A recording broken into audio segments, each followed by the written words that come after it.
আপনাকে আপনাকে ঝেড়ে কথা বলতে হবে। বিশেষ কোনো রাজনৈতিক দল না, এটা আওয়ামী লীগ। আপনাকে বলতে হবে এটা আওয়ামী লীগের ভারতে বসে এটা ষড়যন্ত্র। আপনাকে স্বীকার করতে হবে এই দেশে হিন্দুত্ববাদী রয়েছে। আপনি যদি এই হিন্দুত্ববাদী যে মনোভাবটা, এই উগ্রবাদী মনোভাবটা যদি আপনি স্বীকার করতে না পারেন, তাহলে এই সমস্যাটা সমাধান করা সম্ভব না। এই হিন্দুত্ববাদ আমাদের যে সার্বভৌমত্ব এবং ন্যাশনাল সিকিউরিটিতে একটি বড় একটি থ্রেট। আমরা বারবার এই হাসিনা পালিয়ে যাওয়ার পরে আমরা দেখেছি যে ষড়যন্ত্র অব্যাহত আছে এবং ভারতে বসে উনি দেশের স্থিতিশীলতা নষ্ট করার জন্য পায়তারা করে যাচ্ছে।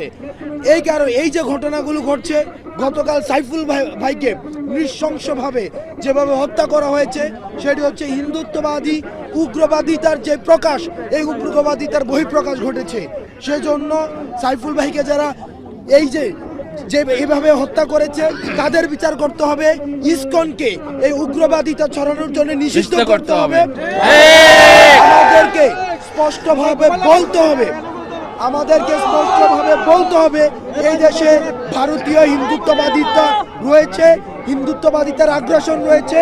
আমাদের এই সাম্প্রদায়িক সম্প্রীতিকে নষ্ট করার জন্য 5ই আগস্টের পরে আমাদের কোনো ভারতীয় ভাই, কোনো আমাদের হিন্দু ভাই এমন হয় নাই যে তার মন্দির ভাঙা হয়েছে, তার সম্পদ দখল হয়েছে।